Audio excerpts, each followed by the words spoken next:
সাংবাদিকদের একটি প্রশ্ন ছিল মির্জা ফখরুল ইসলাম আলমগীরের কাছে। বিভিন্ন স্থানে আওয়ামী লীগের অফিসগুলো খোলা হচ্ছে, এ বিষয়ে সরকারের অবস্থান কি? উত্তরে মির্জা ফখরুল ইসলাম আলমগীর বলেন, এটা আমরা চাইনি এবং যেহেতু আইনগতভাবে বলা আছে যে তাদের কার্যক্রম নিষিদ্ধ, সেভাবেই এটাকে দেখা হবে সব জায়গায়। এনসিপি নেতা নাসিরুদ্দিন পাটোয়ারি তার ফেসবুক পোস্টে হাসনাত আবদুল্লাহকে ট্যাগ করে লিখেছেন, হাসনাত আবদুল্লাহ কই, লীগ তো দোকান খোলা শুরু করছে, নির্বাচন তো হইল, এইবার সংস্কার আর বিচার হইবে। পরে মন্তব্যের ঘরে তিনি লেখেন, ২৪-এর হত্যাকাণ্ড ও শহীদ ওসমানের খুনিদের বিচার আমরা করেই ছাড়ব। নাসিরুদ্দিন পাটোয়ারি তার ফেসবুক পোস্টে হাসনাত আবদুল্লাহকে ট্যাগ করে লিখেছেন যে কই, লীগ তো দোকান খোলা শুরু করেছে। প্রথম হচ্ছে আওয়ামী লীগের অফিসগুলিতে একটা স্থানে তৈরি করা কোনো একটা স্থাপনা, কোনোটা টিনের ঘর, কোনোটা বাড়ি, কোনোটা অর্ধ বাড়ি। প্রথম আমার জানার ইচ্ছা হচ্ছে এই জমির মালিক কারা। যদি সরকারি জমি হয় তাহলে সম্পূর্ণভাবে সরকারি জমি থেকে এই অফিসগুলিকে উচ্ছেদ করে দেওয়া উচিত, কারণ সরকারি জমিতে কেউ তার পার্টি অফিস করতে পারে না। আমরা দেখেছি বিভিন্ন সরকারের সময় ফুটপাতের পাশে, খাস জমিতে, সরকারের জমিতে, খেলার মাঠের কোনা দিয়ে, এরকম বিভিন্ন জায়গাতে এজমালি সম্পত্তি যেগুলি বা যেগুলি জনগণের সম্পত্তি, সেইখানে এই ঘরবাড়িগুলি তৈরি করে একটা অফিস তৈরি করা হয়েছে এবং এই অফিস তৈরি করার প্রক্রিয়াটা অধিকাংশ জায়গায় দখলে। ফলে যদি দখলের জমি হয়ে থাকে তাহলে সরকারের উচিত কোনো নিষিদ্ধ বিষিদ্ধ ব্যাপার না, দখলের জমি সরকারি জমিতে কোনো পলিটিক্যাল পার্টি অফিস করবে না, সেটা বিএনপিও না, আওয়ামী লীগও না, জাতীয় পার্টিও না, এনসিপিও না, কেউ না, নো বডি। এইটা এনশিওর করেন প্রথম। দ্বিতীয় হচ্ছে এই অফিসগুলি যদি মালিক থাকে, অর্থাৎ আওয়ামী লীগ যদি ভাড়া নিয়ে থাকে, তাহলে মালিকদেরকে অফিসগুলি বুঝায় দেওয়া উচিত। মালিক এটা ভাড়া দিবে না, আওয়ামী লীগ অফিস খুলতে পারবে না, সেই জন্য কি আওয়ামী লীগের অফিস সেই কারণে বাড়িগুলি পড়ে থাকবে, ঘরগুলি পড়ে থাকবে, সেটা তো উচিত না। তাহলে যদি আওয়ামী লীগ ভাড়া নিয়ে থাকে তাহলে মালিকদের কাছে এটা বুঝায় দেওয়া উচিত এবং যেহেতু ভাড়াটিয়া ভাড়া দেয় না, নিষিদ্ধ বা স্থগিত, তারা চলে যাবে। অথবা তারা যদি ভাড়া দিতে থাকে তাহলে তালা মারা অবস্থা এটা তাদের কাছে থাকবে। যদি কোনোদিন স্থগিতাদেশ উঠে যায় তাহলে তারা সেখান থেকে আবার রাজনীতি শুরু করবে। তৃতীয় হচ্ছে স্থগিতাদেশের ব্যাপ্তি কতটুকু। যেহেতু প্রধানমন্ত্রী তারেক রহমান বলেছেন যে এই বিষয়টা আইনের মাধ্যমে নির্ধারিত হওয়া উচিত, মির্জা ফখরুল ইসলাম আলমগীর আজকে একই কথা। যদি আইনের মাধ্যমে হয়ে থাকে তাহলে আইনের কাছে এটার ব্যাখ্যা চাওয়া উচিত যে কতটুকু, কতদিন, কি পর্যন্ত। আপনি যদি সাধারণভাবে আমার মানে কমন সেন্সের বিচারের কথা বলেন তাহলে যে কেউ রায় হওয়ার আগ পর্যন্ত অভিযুক্ত না, মানে অভিযুক্ত কিন্তু সে দোষী না। যে দোষী না তাকে আপনি তার সমস্ত কার্যক্রম বন্ধ করে দিতে পারেন না, আগে দোষী প্রমাণ করেন তারপরে বন্ধ করেন। অতএব এই যে বন্ধ করার ব্যাপারটা, এটা যদি আইন বলে যে না এটা ঠিক আছে তাহলে ঠিক আছে, ঠিক না হলে ঠিক নাই, কিন্তু আমার কমন সেন্স বলে যে এটা ঠিক নাই। কেন বলে ঠিক নাই আমি আরেকবার ব্যাখ্যা করি, কারণ লোকজনের তো অভাব নাই, নিচে এসে বটগিরি শুরু করবে, তো থাকে তো পায়ের নিচে, ওখানে এসে বটগিরি করে।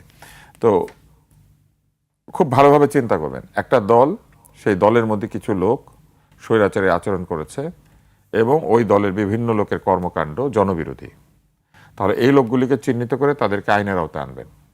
কিন্তু বাকি লোকগুলিকে সুযোগ দিতে হবে, হয় তারা দল বিলুপ্ত করবে, না হলে তারা দল পুনর্গঠন করবে।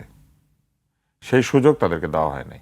আত্মপক্ষ সমর্থনের কোনো সুযোগই ছিল না। আত্মপক্ষ সমর্থনের সুযোগ ছাড়া যে কোনো বিচার সঠিক না। আমার পাশে আইনজীবী আছেন, ওনারা আবেগ থেকে বলতে পারেন যে না ওদের আবার কি আত্মপক্ষ সমর্থন, কিন্তু কোর্টের কাছে আত্মপক্ষ সমর্থনের জায়গা আছে, নির্বাচন কমিশনের কাছে আছে। আত্মপক্ষ সমর্থনের কোনো সুযোগ ছাড়া যেহেতু নির্দেশটা দেওয়া হয়েছে, এটাকে রিভিউ করা উচিত। কারণ আমরা দেখেছি যে মানবতা বিরোধী অপরাধের দায়ে মৃত্যুদণ্ডপ্রাপ্ত ব্যক্তিও রিভিউর মাধ্যমে ছাড়া পেয়েছেন।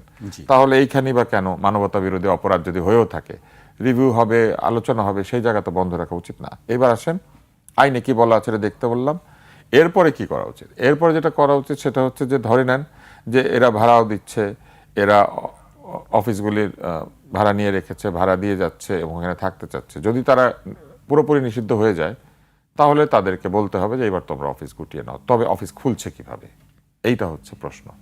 অফিস খুলছে মূলত ওই এলাকায় তাদের অফিস খোলার মতো সামর্থ্য থাকার কারণে। ডক্টর ইউনূস যে মবতান্ত্রিক সমাজ তৈরি করেছিলেন, এই মবতান্ত্রিক সমাজ কি প্রমাণ করেছে? প্রমাণ করেছে যে যদি কোনো জায়গাতে আপনার জোর থাকে তাহলে সেই জোরটা কাজে লাগানো যায়। সেটা সামাজিক জোর হোক, ওই অঞ্চলে নেতা নেত্রীর পৃষ্ঠপোষকতা হোক, কারো প্রোটেকশনে থাকা হোক, যে কোনোভাবেই এটা সম্ভব। সব জায়গায় তো খোলে নাই, ফলে যেই সব জায়গায় খুলেছে এই সব জায়গাতে তদন্ত করে দেখা উচিত যে কিভাবে আসলে ব্যাপারটা খুলেছে। কেউ কি তাদেরকে খুলতে বলেছে, অথবা কেউ কি বলেছে আচ্ছা খোল আমি দেখব, মানে আমি আছি, অথবা কেউ কি নির্বাচন আগে প্রতিশ্রুতি দিয়েছিল যে জিতলে পরে খুলতে দিবে?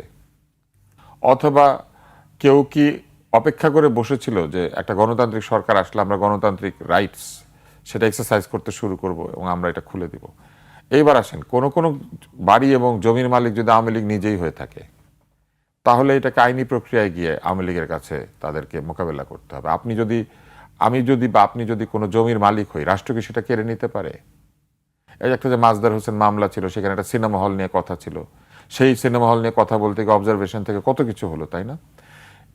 পারে কি লায়ন সিনেমা কিংবা মুন সিনেমা কিংবা ধরেন আরেকটা সিনেমা, এই সিনেমা হলের জমিও কি আপনি নিতে পারেন? পারেন না কিন্তু। তাহলে একটা পার্টির যে নিজস্ব কোনো জমি থাকে, নিজের দলিল করা বা নিজেদের মালিকানায়, সেই জমি কি আপনি তার কাছ থেকে নিয়ে নিতে পারেন? বা সেই অফিস পারেন না। ফলে সে যদি মনে করে না খুললে না খুলবে, আমি এটা এইভাবেই রাখবো, আমার প্রেমের তাজমহল রাখবে, অসুবিধা কি? তাতে তো কোনো অসুবিধা নেই। অতএব এই পুরা বিষয়টাকে আলাদা আলাদাভাবে বিবেচনা করতে হবে এবং দেখতে হবে যে কেন অফিসগুলি খোলা হয়েছে। আরেকবার বলি, রাষ্ট্রীয় জমি হলে এক্ষুনি ফেরত নিয়ে নেন। যদি আইনের কারণে বন্ধ করতে চান তাহলে ব্যাপারটাকে রিভিউ করেন যে এই স্থগিতাদেশের এখতিয়ার কতটুকু, এবং তারপরে দেখেন যে যদি তাদের নিজস্ব মালিকানায় কিছু থেকে থাকে তাহলে এটা তাদের কাছ থেকে আপনারা কাটতে পারেন না, এইটাকে তাদের কাছেই রাখবে তারা। তারা যদি মনে করে ওইটাকে জাদুঘর বানাবে, ওইটার ভিতরে শুধু তারা ঢুকবে, তারা বের হবে, দরজা খুলবে কিন্তু দরজা থেকে বাইর হবে না, অনেক কিছুই করতে পারে, তাই না? আপনি যদি কাউকে গৃহবন্দী করেন, ওরকম অফিস বন্দি করে রাখতে পারেন যে অফিসে ঢুকতে পারবি, বেরোতে পারবি না, ভিতরে থাকবি, বাইরে কোনো স্লোগান দিবি না, এটা বলতে পারেন। বলেন, দেখেন কতটুকু পারেন। তবে এই মবতান্ত্রিক সমাজে আইনকে কেউ তোয়াক্কা করে না, এবং ডক্টর মোহাম্মদ ইউনূস আইনকে নিজে উপেক্ষা করে আইনের বিপরীতে দাঁড়িয়ে সরকারি ভেকু দিয়ে, ঘরবাড়ি ভাঙাকে উৎসাহ দিয়ে, সরকারি তেলের পয়সায় সরকারি গাড়ি, যেটাখানে রাষ্ট্রের সবার পয়সা আছে, সেটা দিয়ে ভাঙচুর চালিয়ে তিনি যে শাসন তৈরি করে গিয়েছেন, এই শাসন থেকে উদ্ধার পেতে আমাদের বহুদিন দেরি করতে হবে। ইতিহাস এই অজাচারকে কোনো দিন ক্ষমা করবে না। মানুষ ঋণ দিলে দেবতা হয়ে যায় না। আর ঋণ দিয়ে নোবেল পেলে, নোবেল পৃথিবীর এমন কোনো পুরস্কার না যেটাকে কেউ চ্যালেঞ্জ করতে পারে না। নোবেল আমরা বহু বস্তা পচা লোককেও পেতে দেখেছি। অং সান সু কি নোবেল পায় নাই? কি অবস্থা বার্মার, মিয়ানমারের কি অবস্থা? নিজের দেশের লোককে রোহিঙ্গা বলতে লজ্জা পায়। শান্তি পুরস্কার না পেয়েছে? এরকম শান্তি পুরস্কার পায় নাই ইসরায়েলের প্রধানমন্ত্রী, পায় নাই। শান্তি পুরস্কার পাইলে পৃথিবীতে শান্তি চলে আসে, এই কথা ভাবার কোনো কারণ নাই। বরং অশান্তির পক্ষের লোকেরা বহু জায়গাতে শান্তি পুরস্কার পেয়েছে। যে লোক তার নিজের ঘরের মধ্যে শান্তি আনতে পারে নাই, তার শান্তি পুরস্কারের কোনো মূল্য নাই। জি, তো সব এরকম অনেক উদাহরণ আছে, আপনি আরো অনেক বলতে পারবেন আমরা জানি। হুমায়ুনুরের কাছে আসতে চাই। আপনি নিশ্চয়ই হাসনাত আবদুল্লাহর কে ট্যাগ করে যে নাসিরুদ্দিন পাটোয়ারির স্ট্যাটাসটা আপনি নিশ্চয়ই দেখেছেন। এক ধরনের প্রশ্ন আছে যে লিখিত দোকান খোলা শুরু করেছে হাসনাত আবদুল্লাহ, কই? কেন এই ধরনের বক্তব্যকে আপনি আসলে কিভাবে দেখছেন? আওয়ামী লীগের দোকান খোলা না খোলার বিষয়টি আসলে, বা অফিস? ধন্যবাদ আপনাকে, আমার অত্যন্ত প্রিয় সহ-আলোচক এবং আজকে আমাদের যারা দেখছেন সবাইকে সালাম এবং শুভেচ্ছা জানিয়ে শুরু করছি।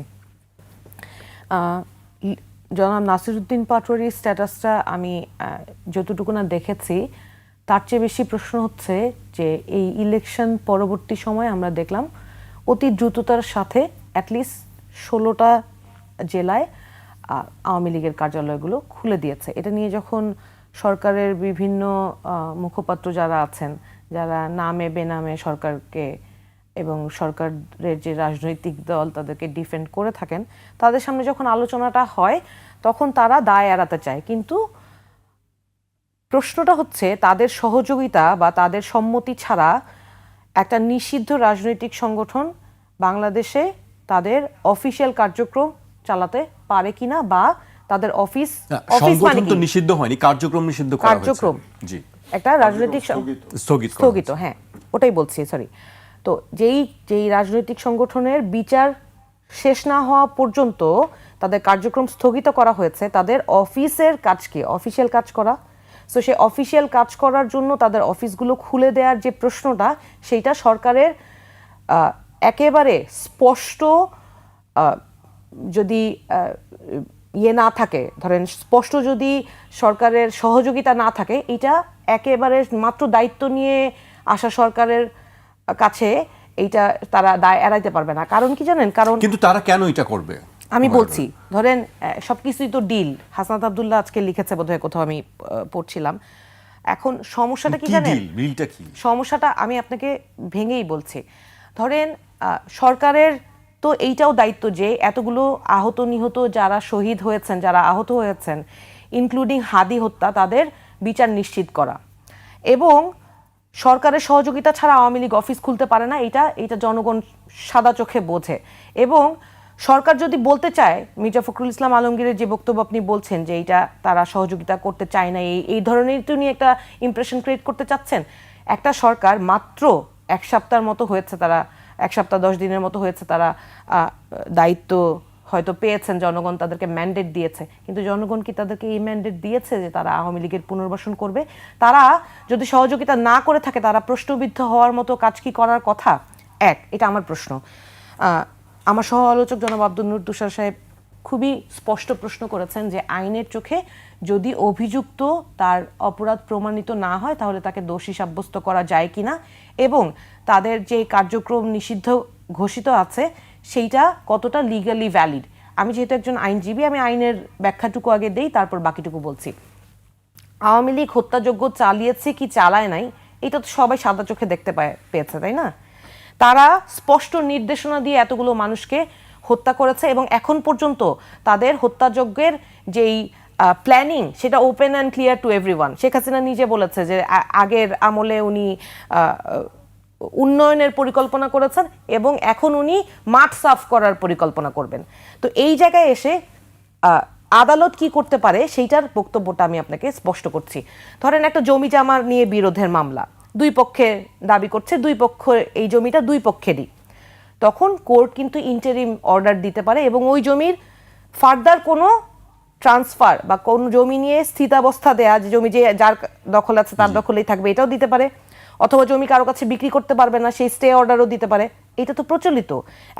একটা বিচার চলমান থাকা অবস্থায় একটা স্টে অর্ডার দেয়া যেমন প্রচলিত একটা ব্যবস্থা, একইভাবে আওয়ামী লীগের রাজনৈতিক দল হিসেবে যখন একটা বিচার প্রক্রিয়া চলমান আছে, যেটা দৃশ্যত সারা বাংলাদেশের মানুষ খালি চোখে দেখেছে যে কিভাবে শেখ হাসিনার নির্দেশে হেলিকপ্টার থেকে গুলি করে নিরীহ শিশুকে পর্যন্ত হত্যা করা হয়েছে, সেই বিচারটা নিষ্পত্তি না হওয়া পর্যন্ত তাদেরকে কার্যক্রম নিষিদ্ধ করা, এটা আইনগতভাবে একটা প্রচলিত প্রথা। এটা হচ্ছে একটা প্রশ্নের উত্তর। দ্বিতীয় যেইটা বক্তব্য সেটা হচ্ছে আওয়ামী লীগের প্রতি আপনি সহিংস হতে পারেন কিনা, যেইটা নিয়ে বলা হচ্ছিল যে 32 ভাঙ্গা, ইউনূস সরকারের আমলে নানানভাবে নানান লোক মব ক্রিয়েট করা নিয়ে নানান জায়গায় কথা হচ্ছে।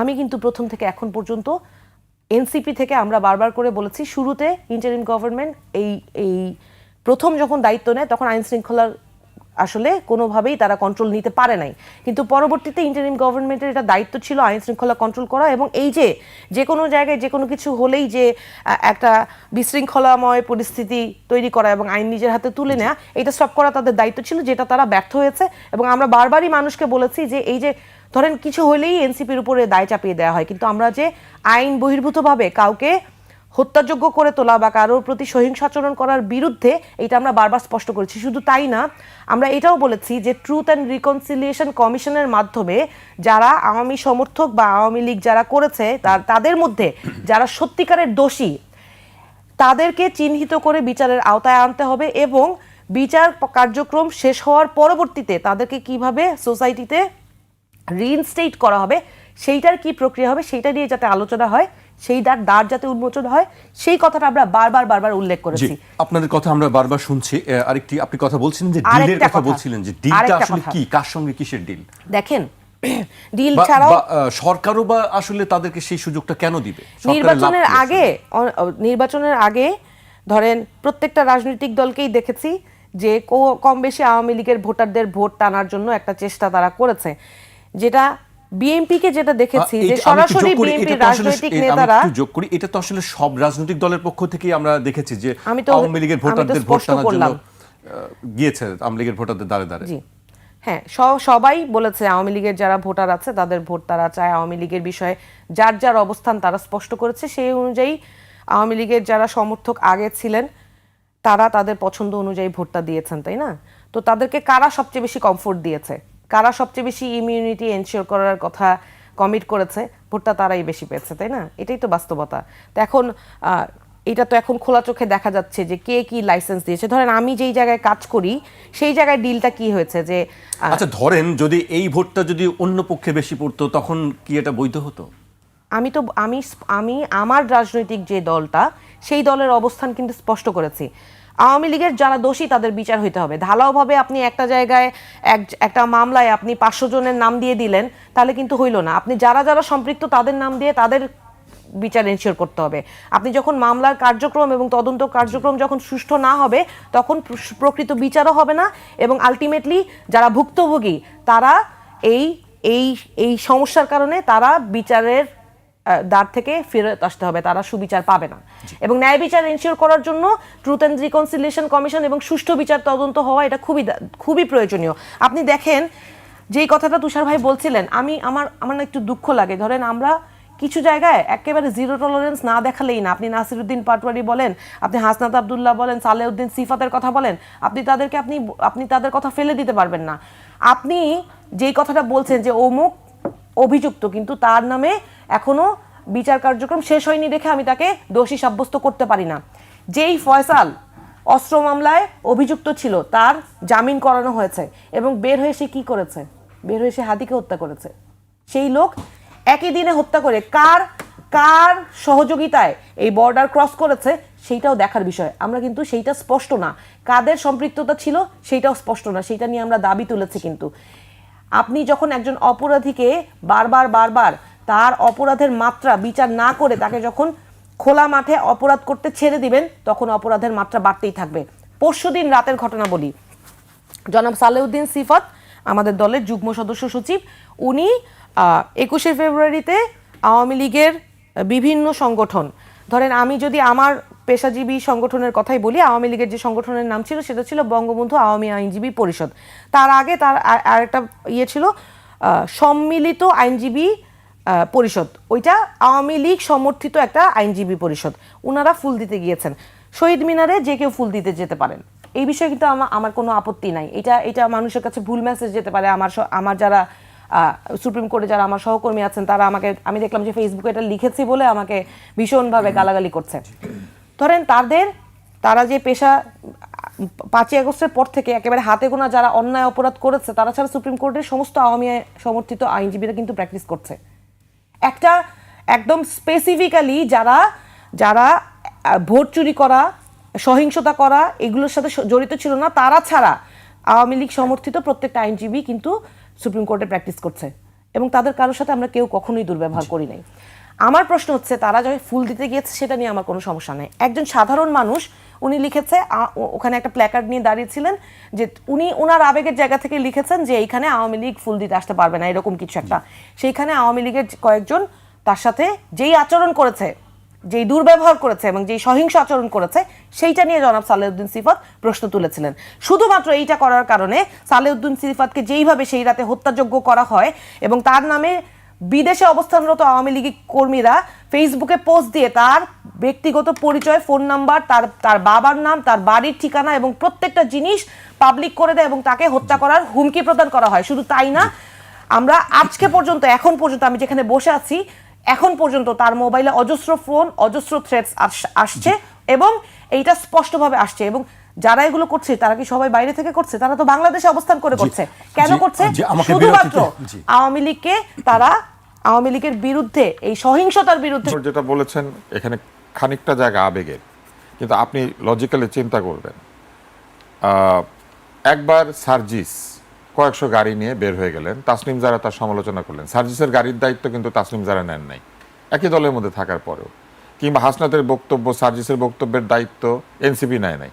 ইট খুলে ফেলবে বলেছিল ডিজিএফআই অফিসের, সেনাবাহিনীর প্রধানকে গালিগালাজ করেছিল, এনসিপি কিন্তু তাদের বক্তব্যের দায় নেয় নাই। এইবার আসেন, আওয়ামী লীগ কি দল হিসেবে কোথাও গুলি করার নির্দেশ দিয়েছিল? দেয় নাই। আওয়ামী লীগের নেত্রী এবং প্রধানমন্ত্রী একই ব্যক্তি এবং উনি নির্দেশ দিয়েছেন কি দেন নাই সেটা কোর্ট বিচার করবে। ওনার নির্দেশের দায়িত্ব আওয়ামী লীগের লাখ লাখ নেতাকর্মী নিতে হবে কেন? তাদের দল তো এটা বলে নাই, তারাও সেটা বলে নাই। লাখ লাখ নেতাকর্মী তো বাড়ির ভেতরে ছিল, তারা আন্দোলনের যোগ যদি নাও দিয়ে থাকে আন্দোলনের বিরোধিতাও করে নাই। লজিক্যালি হুমায়ুনুর কিন্তু বলেছেন আইনজীবীরা যারা উল্টাপাল্টা কাজ করে নাই তারা যেতে পারছে। তারপরে শ্রমিক কৃষক যারা উল্টাপাল্টা কাজ করে নাই তারা শ্রমে যেতে পারছে, ডাক্তার যারা উল্টাপাল্টা করে নাই তারা ডাক্তারি করতে পারছে। তাহলে আওয়ামী লীগের নেতাকর্মীরা কেন তাদের দলটা করতে পারবে না? তারা তো এগুলো তো অংশ নেয় নাই। যারা অংশ নেয় নাই তাহলে কেন তারা দলটা করতে পারবে না? দলটা কেন নিষিদ্ধ করলেন? এইটা কোর্টে গিয়ে আলোচনা করতে হবে। আমার বক্তব্য এইটাই, যে তাদেরকে আত্মপক্ষ সমর্থনের সুযোগ দেন। বিকৃত মস্তিষ্ক হয়ে যায় যদি কেউ, অথবা ধরেন কেউ যদি এমন হয়ে যায় যে অন্যায় সিদ্ধান্ত দিতে থাকে, অথবা একটা দল, আপনি অন্যভাবে চিন্তা করেন, এই দলের ভোটাররা তো দলটাকে ভোট দিতে পারে নাই। 2014 সালের সময় থেকে যে বলা হলো যে একটার পর একটা নির্বাচন খারাপ হচ্ছে, এই দলের যারা ভোটার তারাও তো এই দলের পক্ষে বিপক্ষে ভোট দিতে পারে নাই, এই দলের ব্যাপারে কোনো সিদ্ধান্ত দিতে পারে নাই। এই দলটাকে হাইজ্যাক করেছিল কিছু লোকজন এবং কিছু নেতা এবং সেই সব নেতা এবং সেই সব লোকজন তো এই দলের সাথে থাকেও নাই, তারা সব এখান থেকে পালিয়ে গিয়েছে। দলের লাখ লাখ কোটি কোটি নেতাকর্মীকে এতিম বানিয়ে রেখে তারা চলে গিয়েছে। তাদেরকে পয়সার অভাব হচ্ছে? দুবাই তাদের বাড়িতে তালা বন্ধ করা আছে? সিঙ্গাপুরে তারা যে টাকা সরিয়েছেন সেইখানে কি সিঙ্গাপুরে তাদের বাড়ি বন্ধ হয়েছে? কিংবা আপনি নিউ ইয়র্কে গিয়ে যারা থাকছেন তাদের নিউ ইয়র্কের বাড়ি থেকে গ্যাসের সংযোগ বিচ্ছিন্ন হয়েছে? তাইলে তারা চলে গিয়েছেন, তাদের বিচার করেন। কিন্তু দলটা স্থগিত অবস্থায় আছে। এই দলটাকে, এই দলের লোকদেরকে আইনের আশ্রয় নিতে দেন। তারা যদি তাদের দলকে রিভাইভ করতে চায় তারা সেটা পারবে না কেন? তারা তো আন্দোলনে অংশ নেয় নাই, তারা কোনো বিরোধিতাও করে নাই 24-এর, তারা তো বাড়ির মধ্যে ছিল। যে যুক্তিতে আইনজীবীরা গিয়ে এখন আইন প্র্যাকটিস করতে পারছেন, সেই একই যুক্তিতে। এইবার আসেন, শফিক নামে এক ভদ্রলোক, এখন আমি বলতেই পারি উনি অভদ্রলোক, কারণ উনি কি করে স্ট্যাটাস দেন যে সিলিং পং একটি বাংলা সুন্দর শব্দ, সেটা আবার ইংলিশে লেখেন। শফিকের এই সিলিং পং মন্তব্যের দায়িত্ব কি ডক্টর ইউনূস নেবেন? উনি তো 18 মাস তাকে শুধু পালেনই নাই, আইন ভঙ্গ করে উনি তাকে ক্যাবিনেট মিটিংয়ে, মন্ত্রিসভার বৈঠকে অংশ নিতে দিয়েছেন, এটা শফিক সাহেব বলেছেন। তাহলে এই সিলিং পং এর দায়িত্ব কেন ডক্টর ইউনূস নিবে না? নেওয়া উচিত। কিন্তু আমি মনে করি যে নেওয়া উচিত না। কেন? কারণ ওইটা ব্যক্তির দায়, শফিকের দায়। তাহলে ব্যক্তি যদি অন্যায় করে থাকে, ব্যক্তি নেতারা যদি চুরি করে থাকে, সেই সব ব্যক্তি নেতার চুরি এবং ব্যক্তি নেতার অন্যায়ের দায়িত্ব কেন পুরো একটা দলের কোটি কোটি সমর্থক এবং কোটি কোটি যারা এই দলটা করতে চায় অথবা চেয়েছে তারা কেন নিবে? কিন্তু নিতে বাধ্য করা হয়েছে। এবং এই বাধ্য কে করেছেন? ইউনূস করেছেন। এটা তো কোনো রাজনৈতিক দলের সিদ্ধান্ত না, এটা তো কোনো নির্বাচিত সরকারের সিদ্ধান্ত না। এই ইউনূস তো একটার পর টাইম ভেঙেছেন। উনি রাষ্ট্রপতিকে না জানিয়ে চুক্তি সই করেছেন, উনি রাষ্ট্রপতির ছবি নামিয়ে ফেলেছে, সেটা সাংবিধানিক না, সেইখানে আশকারা দিয়েছেন। উনি সরকারি ভেকু ব্যবহার করে সরকারি প্রপার্টি ধ্বংস করতে দিয়েছেন। আজকে বলতে কোনো বাধা নাই, 32 নম্বর তো সরকারের প্রপার্টি, এটা তো প্রত্নতত্ত্ব অধিদপ্তরের কাছে হস্তান্তরিত সম্পত্তি। উনি করেন নাই কি? এইবার আসেন, ডক্টর ইউনূস যদি ভবিষ্যতে কোনো মামলায় দোষী সাব্যস্ত হন, গ্রামীণ ব্যাংক বন্ধ করে দিবেন? এটা কোনো উত্তর আছে? এইবার আসেন, ন্যায় বিচার নিশ্চিত করার জন্য ট্রুথ অ্যান্ড রিকনসিলিয়েশন কমিশন হতে পারে, এটা হুমায়ুন নূর বলেছেন। আমি মনে করি এটা হতে পারে। ম্যান্ডেলা করেছেন, পৃথিবীর বিভিন্ন দেশে হয়েছে। ট্রুথ অ্যান্ড রিকনসিলিয়েশন কমিশন তো করেনি নাই, না করেই কিন্তু আপনি শাস্তিটা দিয়ে দিয়েছেন। তো এটা করলেন না কেন ন্যায় বিচার নিশ্চিত করার জন্য? এইবার আসেন, যারা অংশ নেয় নাই তারা বা যারা উল্টাপাল্টা কাজ করে নাই তারা তাদের কাজ করতে পারবে। এটা তো নীতিগতভাবে আমরা 2-3 পক্ষে একমত হয়েছে এই আলোচনাতে। সাদিক কায়েম স্ট্যাটাস দেয় নাই নৌকার জয়, তো সে তো সরাসরি নৌকার পক্ষে ছিল, সে স্ট্যাটাস দিতে গেল কেন? গুপ্ত ছিলি, গুপ্ত থাকবি। গুপ্ত অবস্থায় থাকে নাই তো, ওই অবস্থায় প্রকাশ্যে নৌকার পক্ষে স্লোগান দিয়েছে এবং নৌকা জিতেছে, এই জয় অভিনন্দন জানিয়েছে, নৌকার স্ট্যাটাস সবাই দেখেছে। তাহলে যে প্রকাশ্যে এই কাজ করলো সে কি করে আবার এখন আছে? নিজের গরু ভালো, অন্যের গরু ভালো না, তাই না? নিজের গরু তরু খায়, অন্যের গরু ঘাস খায়। ব্যাপারটা এরকম হয়ে গেল না? এই জায়গা থেকে, ডাবল স্ট্যান্ডার্ড থেকে বাংলাদেশকে বের হয়ে আসতে হবে। আপনি প্রেসিডেন্টকে নিয়ে প্রশ্ন করতে চাচ্ছেন? আমি প্রেসিডেন্টকে নিয়ে আমি আজকে একটি গণমাধ্যমে সাক্ষাৎকার বেরিয়েছে, আমি সেই সাক্ষাৎকারে একটু অংশ উল্লেখ করতে চাই। রাষ্ট্রপতি মোহাম্মদ শাহাবুদ্দিনকে না জানিয়েই যুক্তরাষ্ট্রের সঙ্গে চুক্তি করেছে অন্তর্বর্তী সরকার, এমন অভিযোগ তুলেছেন তিনি নিজেই। একটি গণমাধ্যমকে দেওয়া সাক্ষাৎকারে রাষ্ট্রপতি বলেছেন, রাষ্ট্রীয় গুরুত্বপূর্ণ চুক্তির বিষয়ে তাকে অবহিত করা সাংবিধানিক বাধ্যবাধকতা হলেও এক্ষেত্রে তা মানা হয়নি। ডক্টর ইউনূস কখনো সংবিধান মেনেছেন? উনি করের আইন মেনেছেন। উনি যে বাংলাদেশের যে ক্ষুদ্র ঋণ প্রতিষ্ঠান সংক্রান্ত যে আইন আছেন সেটাও তো মানেন নাই। বাংলাদেশে গ্রামীণ ব্যাংক একটি আদেশ দ্বারা স্থাপিত সংগঠন। এই আর্থিক প্রতিষ্ঠানটি একটা নির্দিষ্ট আদেশে তৈরি হয়েছে, এটার সঙ্গে অন্য কোনো আর্থিক প্রতিষ্ঠানের কোনো মিল নাই। তাহলে সেই আদেশের বলে এই প্রতিষ্ঠানটি কোনোদিনই ক্ষুদ্র ঋণদাতা ওই যে মাইক্রো ক্রেডিট প্রতিষ্ঠান হিসেবে পরিচিত ছিল না, কোনোদিন তারা সেটা চায়ও নাই। উনি ক্ষমতায় বসে এটাকে মাইক্রো ক্রেডিট প্রতিষ্ঠান বানিয়ে মাইক্রো ক্রেডিট আইনে যে কর সুবিধা পাওয়া যায় সেটা দিয়ে দিয়েছেন তার প্রতিষ্ঠানকে। উনি আইনের প্রতি শ্রদ্ধাশীল ছিলেন? উনি তো আইনের প্রতি শ্রদ্ধাশীল ছিলেন না। উনি কোন আইনকে তোয়াক্কা করেন না, উনি নিজের ইচ্ছা মতো চালিয়েছেন। চুক্তি করবেন উনি জনগণকে জানান নাই, অথচ উনি সবাইকে বলেছেন জনগণকে আস্থায় নিয়ে জনগণের অভিপ্রায় দিয়েই তারা নাকি ওখানে বসেছেন। জনগণের অভিপ্রায় দিয়ে আপনারা ওখানে বসতে পারলেন? জনগণ কোথায় বলেছিল যে তারা চুক্তি সম্পর্কে জানতে চায় না? নন ডিসক্লোজার এগ্রিমেন্ট সাইন করতে জনগণ কোথায় তাকে রাইটস দিয়েছিল? এটাও জনগণের অভিপ্রায় ছিল নন ডিসক্লোজার থাকবে, উনি কাউকে জানাবেন না, এমনকি রাষ্ট্রপতিকেও জানাবেন না। এমনকি যে রাজনৈতিক দলগুলি আছে যারা 2 দিন পরে ক্ষমতায় যাবে তাদেরকে সুযোগ না দিয়ে উনি এটা সই করে আসলেন, যে চুক্তির শুল্ককে ওই দেশের সুপ্রিম কোর্ট অবৈধ ঘোষণা করে দিয়েছে। আর উনি এখানে কারো কাছ থেকে কোনো মতামত না নিয়ে উনি এমন লোকের আগে সেটা সই করেছেন। আমি এই চুক্তির বিপক্ষেও না, এই চুক্তির মধ্যে বাংলাদেশের জন্য অনেক ভালো কিছু থাকতে পারে, but the process was not right. আপনি কাউকে জোর করে ধরে নিয়ে গিয়ে খাতনা করে দিতে পারেন না, খাতনা যতই স্বাস্থ্যের জন্য ভালো হোক না কেন। ঠিক সেই রকম আপনি জোর করে এই চুক্তিটা করতে পারেন না, চুক্তি যতই ভালো হয়ে থাকুক না কেন। এইবার আসেন, উনি প্রেসিডেন্টের ছবি যখন নামানো হয় উনি কিচ্ছু বলেন না, বরং এটাকে আশকারা দিয়েছেন। প্রেসিডেন্ট যতদিন প্রেসিডেন্ট আছেন তার ছবি আপনি নামাবেন কেন? ওই ছবি নিয়ে যদি কেউ মব করে আপনি তাকে ঢুকাবেন জেলখানায়, সেটা করেন নাই তো। বিভিন্ন জায়গাতে মব এমন অশ্লীল আচরণ করেছে, এমন গালিগালাজ করেছে, এমন আচরণ করেছে, এগুলি নিয়ে তিনি সম্পূর্ণ অন্ধের মতো অন্যদিকে তাকিয়েছিলেন। ছবি সবার আছে, জুতা অনেকের আছে, কার জুতা কখন কার ছবির উপর পড়বে উনি কোনোদিন চিন্তা করেন না। আজকে ঢাকা বিশ্ববিদ্যালয়ের ভিসি নাকি পদত্যাগ করেছেন শুনলাম। এই ভিসি ওখানে বসে থাকা অবস্থা আমাদের মতো অনেকের ছবি ঝুলিয়ে একদল লোক সেখানে জুতা পিটা করেছে। এই জুতা পিটার সংস্কৃতি উনি চালু করেন নাই ঢাকা বিশ্ববিদ্যালয়ের মধ্যে? ওনার প্রক্টোরিয়াল টিম তখন কোথায় ছিল? ঢাকা বিশ্ববিদ্যালয়ের মধ্যে এই কাজ করার অধিকার কি প্রক্টোরিয়াল টিম দিয়েছিল ওই লোকগুলিকে? যারা করেছিল তারা কি ঢাকা বিশ্ববিদ্যালয়ের ছাত্র? সকলেই ছাত্র ছিল। ওনারা টিএসসি কে ছাত্রদের জন্য নির্দিষ্ট করতে চেয়েছেন, ঢাকা বিশ্ববিদ্যালয়ে আইডি কার্ড চালু করে সে আইডির প্রবর্তন করতে চেয়েছেন। একটা পর্যায়ে ঢাকা বিশ্ববিদ্যালয়ের ভেতর দিয়ে গাড়ি চলাচল বন্ধ করে দিয়েছিলেন, আপনার মনে আছে? হ্যাঁ, কিন্তু ঢাকা বিশ্ববিদ্যালয়ের মধ্যে কেউ কাউকে জুতা পিটা করতে চাইলে সেটাকে অ্যালাউ করে দিয়েছেন। এই ভিসি হওয়ার উপযুক্ত যে অন্যের সম্মানকে মর্যাদা করতে পারে না, সেই ভিসিকে আমার সম্মান করতে হবে? আজকে যদি তার ছবি কোথাও যদি কেউ ঝুলিয়ে জুতা পিটা করে, আপনি জানেন আমি সেখানে যাব, আমি বাধা দিব। এইখানে আমার সঙ্গে উচ্চশিক্ষিত ভিসির তফাৎ। আমারও তো শিক্ষা নাই, আমি পিএইচডি না, ডক্টরেট না, আমি বিশ্ববিদ্যালয়ের শিক্ষক না, আমি হইতে পারি নাই। কিন্তু আমি জানি যে একজন ভিসিকে এইভাবে জুতা পিটা করা যায় না একটা ছবি ঝুলিয়ে। এইটুক শিক্ষা আমি পেয়েছি, এই শিক্ষা আমাকে এই সমাজ দিয়েছে, এই সংস্কৃতি দিয়েছে। আমার জীবনে অনেক অন্যায় অনেক কিছু থাকতে পারে, কিন্তু অন্যের সম্মান রক্ষা করার জন্য আমি ঠিক এখনো পর্যন্ত যেতে পারি। সেই জায়গাতে ভিসি তো যেতে পারে নাই। এত লেখাপড়া দিয়ে কি হবে? এত লেখাপড়ার মূল্য কি যে অন্য একজন শিক্ষিত লোকের মর্যাদাকে রক্ষা করতে পারে না? এত নোবেল দিয়ে কি হবে যে নোবেল আরেকজন লোকের সম্মানকে রক্ষা করতে জানে না? এই সম্মান রক্ষা করার জন্য কি আমরা নৈতিকভাবে দায়ী? আমরা নৈতিকভাবে বাধ্য না। কিন্তু তারপরেও আমরা এটা করি। কেন করি জানেন? অন্তত 10 দিনের জন্য হলে উনি আমার চেয়ে বয়সে বড়। ওই বয়সে বড়কে সম্মান করাকেও এই সমাজ থেকে অন্তর্হিত করা হয়েছে। সবকিছু জায়েজ। আপনার বয়স কম, সেজন্য আপনি যা খুশি তাই করতে পারবেন।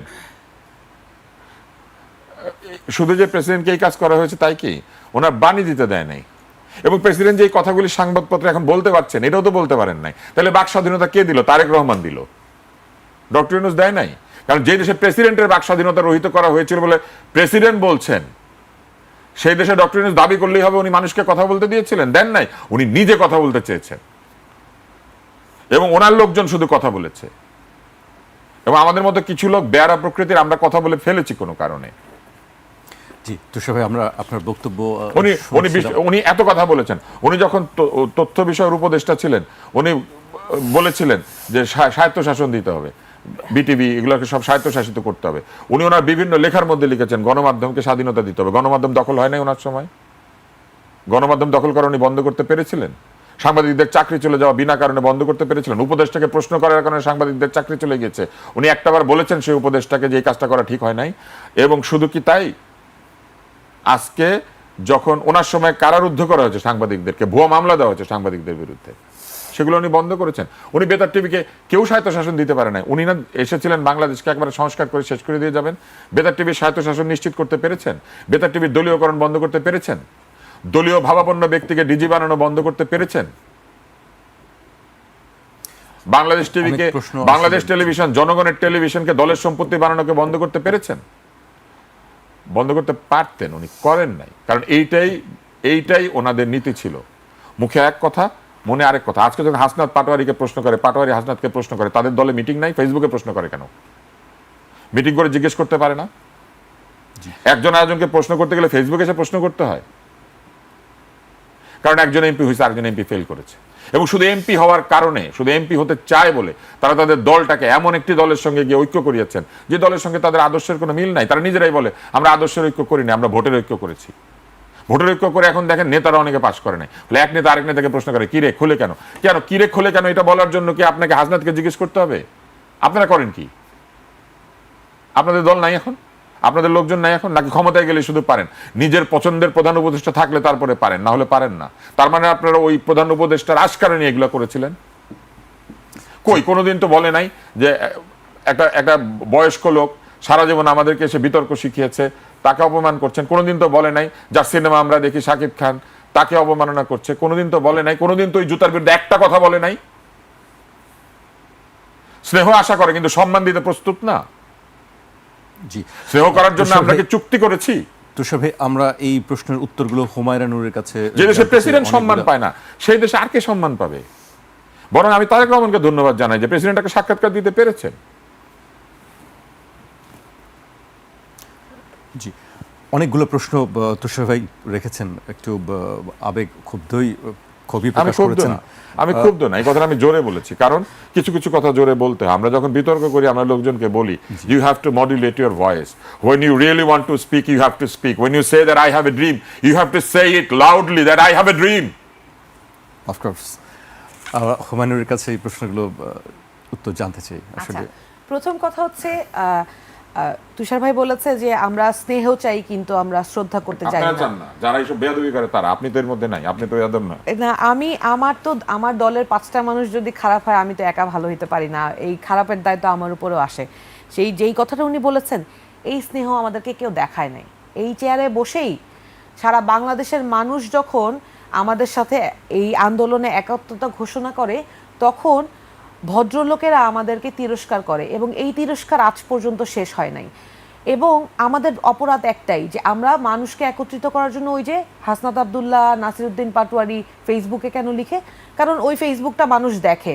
ফেসবুকের রাজনীতি করে যখন মিথ্যা প্রচারণা করা হয় এবং ফেসবুকে যখন সরকার বিরোধী কথা বলার কারণে শেখ হাসিনা মানুষকে তুলে নিয়ে যায়, তখনও কিন্তু মানুষ চুপ ছিল। কিন্তু এই ফেসবুকের রাজনীতি দিয়েই কিন্তু গণ অভ্যুত্থানে মানুষগুলো একত্রিত হয়েছিল বলে এই ফেসবুককেই বন্ধ করতে হয়েছিল।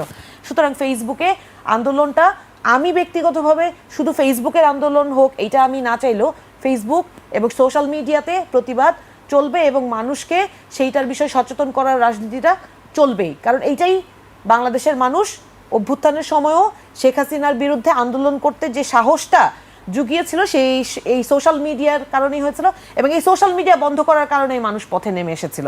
এক, দ্বিতীয় হচ্ছে শ্রদ্ধা অশ্রদ্ধা করার যে বিষয়টা এসছে, যেই রাষ্ট্রপতিকে আপনারা শ্রদ্ধা করতে বলেছেন, যখন এতগুলো মানুষকে রাষ্ট্রপতি এগুলো শ্রদ্ধা করতে বলে নাই। আমি বলি, ধরেন এই রাষ্ট্রপতিকে তো আমি রাষ্ট্রপতি মানতে চাই না, তার তো আমি অপসারণ চেয়েছিলাম, তাকে কেন বসিয়ে রাখা হলো? করেন নাই কেন? এই রাষ্ট্রপতির অপসারণ তাকে করা হয় নাই শুধুমাত্র, আমি উত্তর দিচ্ছি। তথ্য উপদেষ্টা ছিল মাহফুজ। ধরেন উত্তরটা আমাকে দিতে দেন, তাহলে আমি বলতে পারবো। সেও তো বলে নাই। কথা বলার সময় কিন্তু আমি কিছু বলিনি।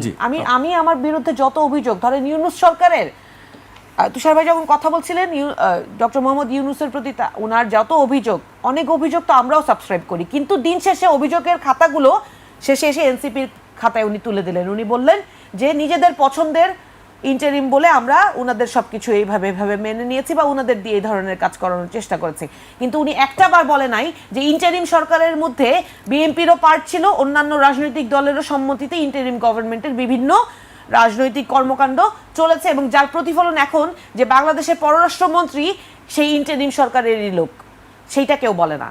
দিন শেষে এনসিপির উপর দোষ চাপানোটা খুব সহজ। এই রাষ্ট্রপতিকে তো আমি রাষ্ট্রপতি মানি না। এই রাষ্ট্রপতি সেই রাষ্ট্রপতি যে নির্বিচারে এতগুলো নিরস্ত্র মানুষকে হত্যা করার সময় সে ওই রাষ্ট্রপতির বাণীর কথা বলছেন। তখন ওনার বাণী কোথায় ছিল? তখন বিচারের বাণী নিভৃতে কেঁদেছে এবং উনি অন্ধকারে উনি লুকিয়েছিলেন, উনার বাসভবনে উনি লুকিয়েছিলেন। তখন উনি জনগণের জন্য উনার বয়ান কোথায় ছিল?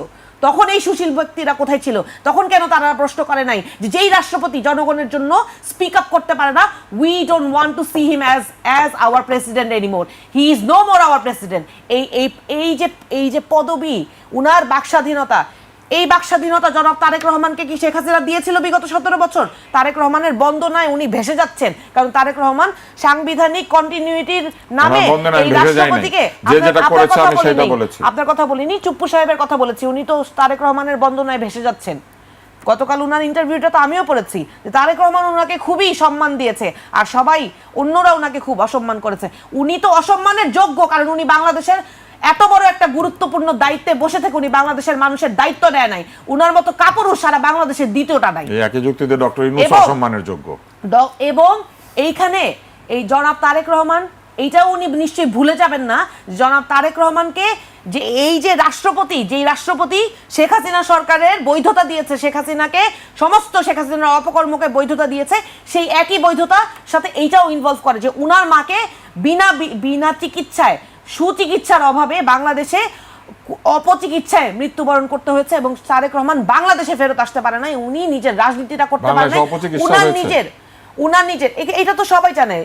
সোশ্যাল মিডিয়াতে আমার বেগম খালেদা জিয়াকে তো আমি সম্মান করি, আমার রাজনৈতিক দলের সাথে উনার রাজনৈতিক মতবাদ আলাদা হইতে পারে, কিন্তু উনার সাথে যে উনার চিকিৎসা ব্যবস্থায় যে অসঙ্গতি হয়েছে সেইটা তো সোশ্যাল মিডিয়া এবং উনার দলের বিএনপির বিভিন্ন নেতাকর্মীদের এবং উনার চিকিৎসকদের বক্তব্যে আমরা জানতে পেরেছি যে উনাকে কিভাবে কি চিকিৎসার কারণে উনার কিডনি ফেল করেছে। আপনি তো ডাক্তার মানুষ, আপনি হয়তো আমার চেয়ে ভালো বলতে পারবেন, আমি হয়তো আইনের দিকটা ভালো বলতে পারবো। আমি এই সরকারের কাছে একটাই দাবি যে যেই লোক নিজের দায়িত্ব অবহেলা করে বাংলাদেশের মানুষকে হত্যাযোগ্য করে তুলেছে, তার বয়ান সোশ্যাল মিডিয়াতে আসুক, সে ইন্টারভিউ দিতে পারুক বা না পারুক, সেইটা নিয়ে আমার কোনো মাথা ব্যথা নাই। আমার মাথা ব্যথাটা হচ্ছে তার বিচারটা ওনারা সুনিশ্চিত করবেন কিনা, সেইটা আমার জবাব দিতে হবে। আমি বিচার চাই, আমার শ্রদ্ধা তার প্রতি আসবে যে বাংলাদেশের মানুষের প্রতি সুবিচার যারা নিশ্চিত করবে তাকে আমি শ্রদ্ধা করব। জনাব ডক্টর মোহাম্মদ ইউনূস 1.5 বছরে থেকে উনি বাংলাদেশের মানুষের প্রতি যেই অন্যায় অবিচার হয়েছে সেটা সুবিচার তিনি নিশ্চিত করতে পেরেছেন কিনা, আইনগতভাবে উনি বিচার নিশ্চিতের প্রক্রিয়া এনশিওর করতে পেরেছে কিনা, সেইটা আমার প্রশ্ন। সেই প্রশ্নের জায়গায় আমি অনেক জায়গায় আমি দেখেছি যে উনি কারো দ্বারা রাজনৈতিক প্রভাবে উনি এখন বলবেন যে আমাদের দ্বারা রাজনীতি, কিন্তু আপনি হিসেব করলে হিসেবে ছকে মিলে যাবে যে যারা ক্ষমতা গ্রহণ করেছে তাদের সাথেই সমঝোতা হয়েছে এবং তাদেরই রাজনৈতিক এজেন্ডা ডক্টর মোহাম্মদ ইউনূস বাস্তবায়ন করেছে। কিন্তু এটা খুব সহজ, কারণ আমরা তো নতুন রাজনীতি করতে এসেছি। আমাদের উপরে সহজ হিসাব করে ছকে মিলে আমাদের উপর দায় চাপিয়ে দেওয়াটা অনেক সহজ, এবং যারা ক্ষমতায় থাকে তাদেরকে সহজে লেজিটিমেসি দেয়া, তাদেরকে ডিফেন্ড করা, এইটা একটা দায়িত্বের মধ্যে পড়ে। কিন্তু আমরা তো নতুন রাজনীতি করতে এসেছি, আমাদেরকে রাজনীতির মাঠ থেকে মাইনাস করে দেওয়ার জন্য সব দোষ আমাদের উপর চাপিয়ে দেয়, এটা একটা সহজ ব্যাপার। কিন্তু শ্রদ্ধার বিষয়ে যেই শ্রদ্ধা, তুষার ভাইয়ের যেই শ্রদ্ধার কথা উনি বললেন, আমি দলমত নির্বিশেষে যে যতটুকু সম্মানের যোগ্য, যে যতটুকু সম্মান প্রাপ্য, তাকে ততটুকু সম্মান দিতে আমি অবশ্যই কুণ্ঠাবোধ করব না। তিনি যে যতটুকু সম্মান, কিন্তু যার যতটুকু অপরাধ, তার অপরাধের জন্য তার ততটুকু বিচার অবশ্যই নিশ্চিত হইতে হবে। শুনেন, আইনে একটা কথা আছে, অমিশন মানে কি, অপরাধ করলাম না কিন্তু তারপরেও আমার সেই অপরাধের সহযোগী হিসেবে আমার সেই অপরাধের সংজ্ঞায় আমিও অপরাধী হব। ঘটনাটা কি জানেন, যখন আপনি ডিনায়াল মোডে থাকবেন, এটা একটা কোনো ক্রিমিনালকে কোনোদিন দেখছেন যে একেবারে কখনো কোনো ক্রিমিনাল নিজেকে অপরাধী বলে স্বীকার করে? সে সবসময় নিজের ডিফেন্সে কোনো না কোনো কথা বলে। আইন অনুযায়ী আপনি সেলফ ডিফেন্স করতে পারবেন, কিন্তু কোনো অপরাধী কোনোদিন নিজেকে, একটা খুনি কোনোদিন নিজেকে মনে করে না যে আমি কোনো ন্যায্যকরণ, আমি খুন করেছি, এটা আমি অন্যায় করেছি। সে মনে করে এটার পিছনে একটা ন্যায্যতা আছে। শেখ হাসিনা যে এতগুলো মানুষকে হত্যা করেছে, সেটার পিছনেও সে একটা ন্যায্যতা দাবি সৃষ্টি করার চেষ্টা করে। এবং আওয়ামী লীগের যারা সমর্থক আছে, কেন আওয়ামী লীগের রাজনীতি আজকে নিষিদ্ধ করতে হচ্ছে? কারণ এই লোকেরা সোশ্যাল মিডিয়াতে বসে এবং বিভিন্ন জায়গায় লুকিয়ে থেকে আমাদেরকে হত্যা করার জন্য নানান রকম হুমকি ধুমকি দেয় এবং হাদি যে নিহত হয়েছে এটা তার একটা উজ্জ্বল দৃষ্টান্ত যে, এবং জি। তারা তাদের জি। কার্যক্রমের মাধ্যমে আমাদেরকে হত্যা করার প্ল্যান করছে, এবং তাদেরকে যারা বৈধতা দিচ্ছে, তাদের কার্যক্রমকে যারা বৈধতা দেয়, বয়ান দিচ্ছে, তারাও এই মতবাদকে সাবস্ক্রাইব করে হুমায়রা, যে আমাদেরকে হত্যা করা এটা খুবই লেজিটিমেট। কারণ আমরা তো অন্যায়কে, ওই যে আমাদেরকে আপনি মব বলে আমাকে হত্যা করে দেওয়াটা খুবই সহজ, জি, কারণ আমরা আপনার অন্যায়ের জি, বিরুদ্ধে কথা বলবো, এটা কিন্তু সেটা আমাকে স্পষ্ট করতে চাই। অন্যায়ের বিরুদ্ধে কথা বলা মানে এই না যে আমি এটা আইনগতভাবে বিচার চাই না, অন্যায়ের বিরুদ্ধে আমি কথা বলবো যে যতটুকু। এই যে ছবির রাজনীতি, ছবি নামিয়ে ফেলা হলো কেন, ছবির রাজনীতি কেন করতে হবে? আমাকে শেষ করতে হবে, আসলে ছবির অনেক রাজনীতি, কথা বলার আমি তো আছে ছবির আপনার রাজনীতির সঙ্গে বিরুদ্ধে। নিশ্চয়ই। আপনি আজকে নাহিদ ইসলাম এক দফার ঘোষক দেখে আমি কি বলেছি যে নাহিদ ইসলামের ছবি সব সরকারি দপ্তরে, সব স্কুল কলেজে নাহিদ ইসলামের ছবি টাঙায় দাও? বলি নাই তো, বলি নাই তো। আমি তো বলি নাই যে বাংলাদেশের প্রত্যেকটা প্রতিষ্ঠানে, সমস্ত সরকারি বেসরকারি প্রতিষ্ঠান, সমস্ত শিক্ষা প্রতিষ্ঠানে, সমস্ত বাংলাদেশের, তাহলে ছবি যদি রাষ্ট্রপতির থাকতে হয়, ছবি যদি অন্যান্য রাজনৈতিক নেতাদের থাকতে হয়, তাহলে তো একেবারে শুরু করে বাংলাদেশের ইতিহাসে যত বড় বড় নেতা আছে সবার ছবি থাকতে হয়। শুনুন, আমার শ্বশুরের একদম ব্যক্তিগত ছোট একটা ঘটনা বলে শেষ করি। আমার শ্বশুরের চেম্বারে ৭৬-৭৭ জন মহান ব্যক্তির ছবি ঝুলানো ছিল। তো যখন ইন্টারিম গভর্নমেন্ট আসলো এবং বিভিন্ন সামাজিক বাস্তবতার প্রেক্ষিতে রুমে অন্যান্যরা দখল পেল এই আমার শ্বশুরের যে চেম্বার রুমটা সুপ্রিম কোর্টে, তো তারা সব ছবি নামিয়ে ফেললো এবং এই রুমে আর কোনো ছবি নাই। তখন আমার শ্বশুর খুব ইমোশনালি অ্যাগ্রিভড হয়েছিল যে হ্যাঁ, উনি ওনাদের প্রতি, যারা মহান ব্যক্তি তাদের প্রতি আবেগের জায়গা থেকে উনি সবার ছবি রেখেছিলেন, কাউকে বাদ দেয় নাই, সবার ছবি রেখেছে, তাহলে এই ছবিগুলো কেন নামানো হইলো? তখন আমি আব্বুকে বুঝাইলাম, আব্বু, ছবি দিয়ে মানুষকে সম্মান প্রকাশ করা যায় না, সম্মানটা থাকতে হয় অন্তরে। জি, মানুষের প্রতি যদি আপনার কার্যক্রমের প্রতি যদি সম্মান থাকে, সেই সম্মানটা হবে অন্তরে, দোয়াটা আসবে অন্তর থেকে। আপনি ছবির রাজনীতি দিয়ে সম্মান জি। পান না। হুমায়রা, আপনার কাছে আরো অনেক কিছু জানার আছে, আপনার আরো অনেক প্রশ্ন আছে, সেগুলো নিশ্চয়ই আপনার সঙ্গে আগামী দিন নিশ্চয়ই কথা হবে। শেষ করব তুষার ভাইকে দিয়ে। তুষার ভাই, আপনি হুমায়রার বক্তব্যের পরিপ্রেক্ষিতে কিছু বলতে চান? কিছু বক্তব্য হচ্ছে লজিক্যাল, কিছু বক্তব্য হচ্ছে আবেগের সঙ্গে লজিকের কোনো সম্পর্ক নাই। একজন ব্যক্তি যদি ৭৬ জনের ছবি ঝুলান, ওটা তার আবেগ, ছবি দিয়ে সম্মান প্রদর্শন করা যায়ও। ফলে আপনি মনে করতে পারেন আপনি ছবি দিয়ে সম্মান প্রদর্শন করা যায় না, তাহলে আপনার দেয়ালে আপনি ঝুলাবেন না, কিন্তু শ্বশুরের দেয়ালে শ্বশুর ঝুলাবে। এই যে শ্বশুরের দেখে ওখান থেকে যারা নামিয়ে দিলেন, এরা অন্যায় করেছেন ওই শ্বশুরের সে আবেগের প্রতি এবং যুক্তির প্রতি। আমি যদি কাউকে সম্মান করি, আমি তার ছবি আমি আমার বিছানার বালিশের নিচে রাখবো নাকি দেয়ালে রাখবো, এটা আমার ডিসিশন। কিন্তু যেটা সাংবিধানিকভাবে আছে, একজন আইনবিদ হিসেবে উনি জানেন যে সংবিধান যতক্ষণ পর্যন্ত এটাকে বাতিল না করছে, কোন আইনবিদ কোর্টের বারান্দায় দাঁড়িয়ে এটা বলতে পারে না। এটা বলার অধিকার তার থাকতে পারে জনসভায়, কিন্তু কোর্টের বারান্দায় না। কোর্টের বারান্দায় গেলে এই সংবিধান মেনে নিয়ে, সংবিধান যা যা বলেছে ওটাকে মেনে নিয়েই তাকে কাজটা করতে হবে, unless and until the constitution is restructured অথবা কনস্টিটিউশনে কোনো অ্যামেন্ডমেন্ট আনা হয়েছে। এইবার আসেন, ছবির সামনে বসে দুর্নীতিগুলো হয় নাই, হইতে পারে যে দুর্নীতি করে সেটার জন্য ছবি দেয় না, সেটার জন্য দুর্নীতি দেয়। হুমায়রা, আমি যখন কথা বলতে নিয়েছিলাম আপনি তখন আমাকে বলছেন মাঝখানে বলবেন না, এখন আপনি কথা বলছেন। ছবির রাজনীতি যদি নাই হয়, তাহলে জামাতে ইসলামের যে ম্যানিফেস্টোটা, এটার উপরে কার কার ছবি? আবু সাইদের ছবি, হাদির ছবি। ছবি মানুষ এইভাবেই সম্মান করে, যাকে সম্মান দিতে ইচ্ছা করবে দিবে, যাকে ইচ্ছা করবে না দিবে না। কিন্তু রাষ্ট্র যখন নির্ধারিত করে দিয়েছে কার ছবি থাকবে এবং থাকবে না, ওই আইন পরিবর্তন করার আগে ডক্টর ইউনূস এবং তার আব্বু, তার আম্মু, আমার আম্মু কারো অধিকার নাই রাষ্ট্রের ওই আইনকে লঙ্ঘন করার। এইখানে হচ্ছে আপত্তিটা। when you have to follow the rules of a state, if you say that we want to create a state, then you have to abide by the rules of that state. ওই রাষ্ট্রকে যতক্ষণ পর্যন্ত আপনি বাতিল না করছেন, ততক্ষণ পর্যন্ত আপনি ওই রাষ্ট্রের মধ্যেই আছেন, এবং রাষ্ট্রীয় আইন মানা শেখানোর জন্য আপনি রাষ্ট্র তৈরি করতে চান। যে রাষ্ট্র আপনি বানাবেন, ওই রাষ্ট্রের সঙ্গে মনে করেন আমার অমিল আছে, আপনি রাষ্ট্র বানিয়ে ফেলার পর ওই রাষ্ট্রের আইন আপনি মানবেন না, আপনি যে রাষ্ট্র বানিয়েছেন। তাহলে রাষ্ট্রপতি যদি ওখানে থেকে থাকে, তাহলে রাষ্ট্রপতির জন্য নির্ধারিত সম্মান তাকে করতে হবে। রাষ্ট্রপতির ব্যক্তিগত অভাব, অপরাধ, অন্য যা কিছু থাকুক, সেটার বিচার করতে চাইলে হুমায়রা বিচার করতে পারেন, আমি পারি। দেশের আইনে যদি বিচার করার সুযোগ থাকে বিচার হবে, কিন্তু যতক্ষণ পর্যন্ত আইনে আছে কিছু, ততক্ষণ পর্যন্ত ওই আইন লঙ্ঘন করা যাবে না। ওই আইন যিনি লঙ্ঘন করেছেন উনি অবশ্যই আইন লঙ্ঘন করেছেন, এবং এইটা কোনো কোর্টে গিয়ে টিকবে না, পৃথিবীর কোনো কোর্টে না। ডোনাল্ড ট্রাম্প পর্যন্ত একটা অন্যায় আদেশ দিলে ডোনাল্ড ট্রাম্পের ওই দেশে ওই অন্যায় আদেশটা বাতিল করে সুপ্রিম কোর্ট। কোনো দেশে গিয়ে এটা টিকবে না যে রাষ্ট্রের আইনে ছিল আপনি করেন নাই কেন।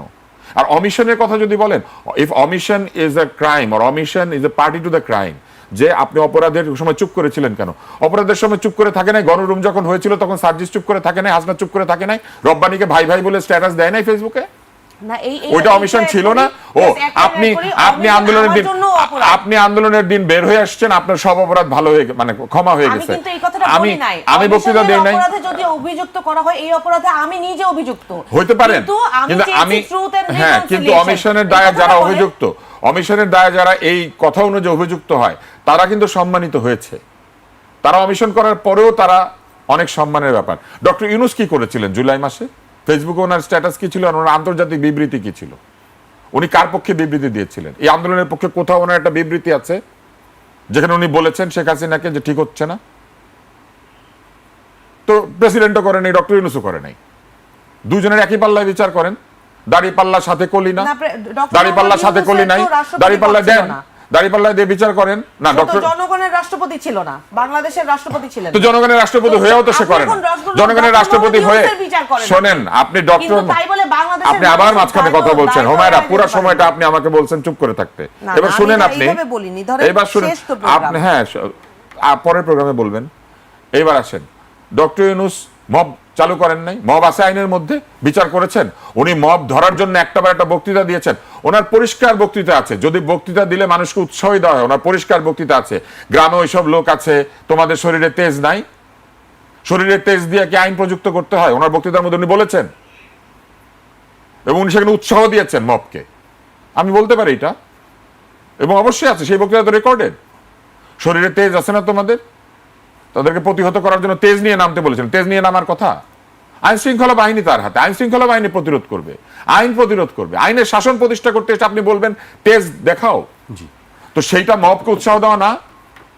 প্রতিটি মবের হাতে হত্যাকৃত ব্যক্তির জন্য ইউনূস সরকারকে অবশ্যই আমি মনে করি দায়ী করা যায়, এবং দায়ী করা উচিত। আজকে আমাকে শেষ করতে হচ্ছে। আপনাদের দুজনকে অনেক ধন্যবাদ। আমাদের